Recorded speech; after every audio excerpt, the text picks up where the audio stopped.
What a comeback for him, while Pittsburgh's only turnover on the night, a crucial Big Ben interception at the 2-minute warning, brought any hopes of an undefeated season to an end. The Steelers are still currently atop the AFC at 11-1, but the loss opened the door for the Chiefs to nab the AFC's only first-round bye in the playoffs this year. So, Shannon, how overrated were the Steelers? Well, Skip, they've been on borrowed time for a minute, and I thought they were overrated because they had some flaws that they were never able to correct, and it was their inability to run the football.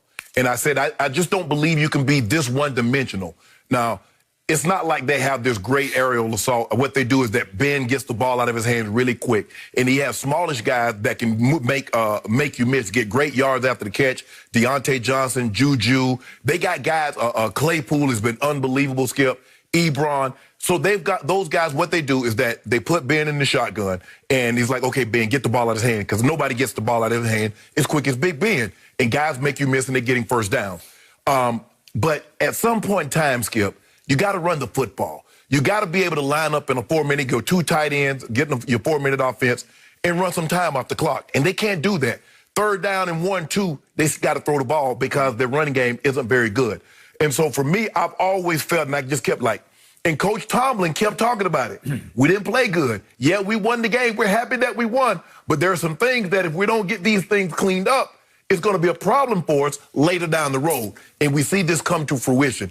As you mentioned, your Cowboys had them on the ropes. The Ravens had them on the ropes. There are a lot of teams, and they just keep and you just keep, okay, you keep playing with fire. You keep, you don't realize how close you are.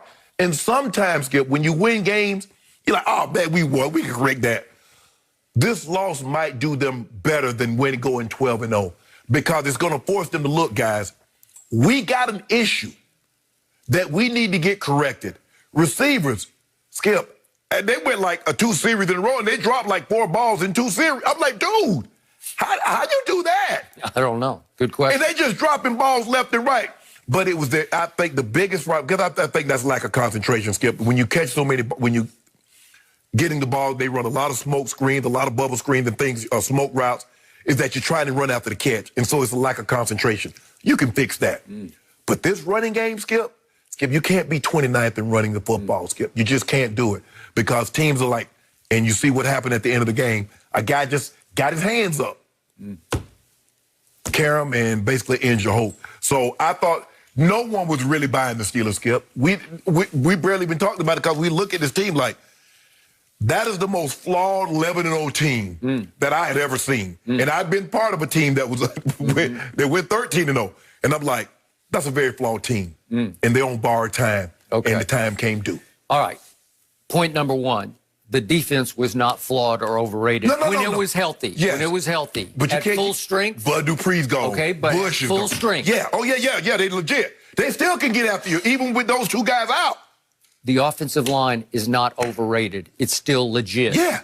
Big Ben's season has not been overrated because it's been very legit to the point he should have been more in the MVP conversation through the 11 games because he is still operating at a very high level. Yes. And you will not be able to unconvince me of this.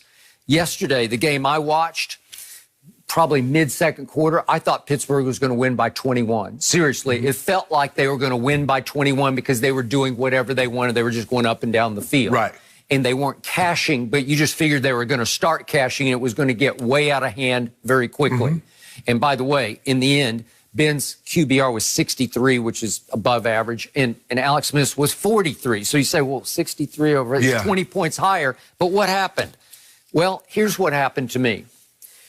First of all, the Steelers got pandemicked. They got 2020, and we've all been 2020 in so many different ways. But remember, they were forced weirdly to play Baltimore on a weird day on a Wednesday. On a Wednesday?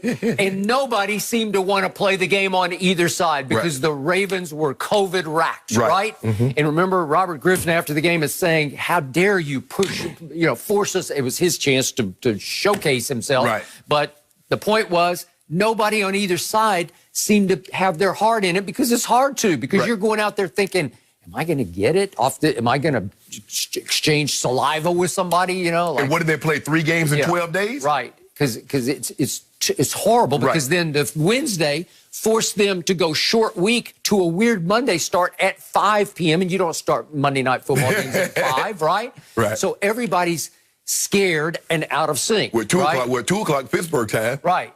Okay. No, it was when it was at 5. It's 5 o'clock Pittsburgh time. Yes, it was 2 o'clock. 2 our time. Okay. Yeah. Right. Right. I got it. Yeah. But the point is, everything's just out of whack, including their psyche.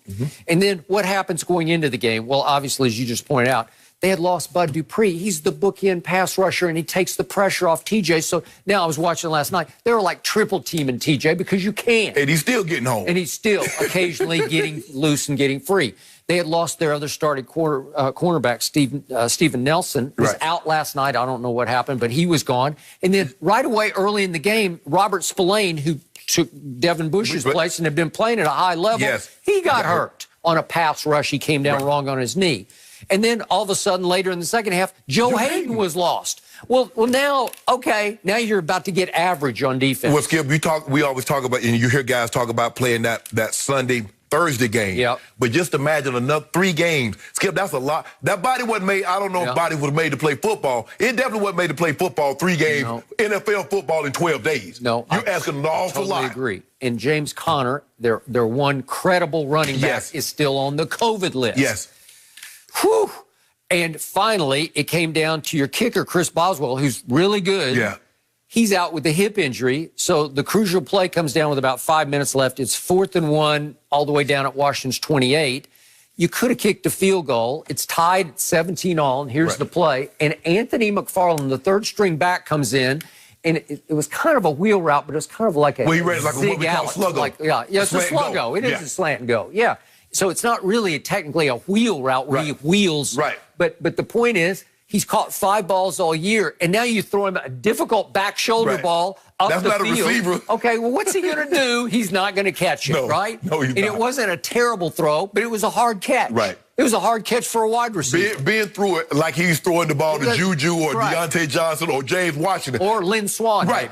I expect them to make that catch because they're used to catching back shoulders. But a running back? Okay, that's the play of the game because you turn down a field goal because you think your practice squad kicker is not up to making from the 28 a field goal, whatever that would have been. Yeah. 28. 38, probably what, 45? Yes. Okay.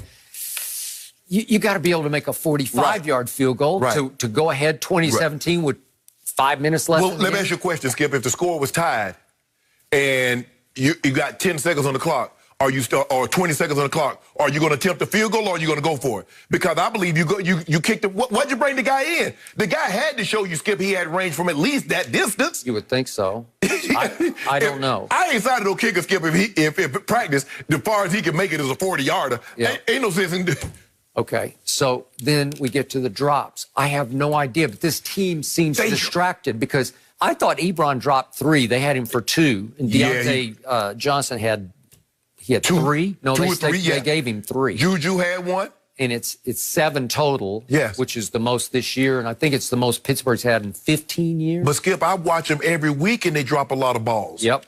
And that's a problem. But, Skip, I mean, if you look at over the last 7 games, they're averaging 61 yards. Rushing a game with 3 yards a carry. They've reached 100 yards. Snell had 8 carries for 5 yards. what you gonna do with that? Nothing. I mean, you can't win with that. And Ben is weird what's he, 38-ish? Yes. 38. He is now in the mode of he flips it more than he fires it or throws it. He doesn't really throw the football that much. It's just flip. Yeah. And he's a really good flipper. He's like a dart thrower now. He's playing, like you said, he's playing unbelievable. Yeah. But, Skip, the thing is, look, you can win a bunch of games, but his numbers, if you look at the guys that were in the MVP discussion, you look at Rodgers' numbers, you look at Mahomes' numbers, Mahomes was almost 1,000 yards ahead of Ben. It's passing. Rodgers is 400 or 500 yards ahead. Yep. So at the end of the day, Skip, it's about winning, but you got to have stats too. And I just didn't think, what was it, 25-8, something like 25-5 touchdowns? Yep. But I just thought they were a flawed team. So under Ben Roethlisberger, their record with 14-point leads was 109-2-1. Mm-hmm. So they'd lost 2 games and tied 1 under Ben in 112 games. Well, they had a 14-point lead. Right. And then all of a sudden, Washington sort of I don't know how they got their late field goal. Something weird happened. Alex Smith ran off the field with the football. And you see what he did? Jake Allen got smart. They couldn't find the kicking ball. No. Man, you know good well you're supposed to throw that ball in.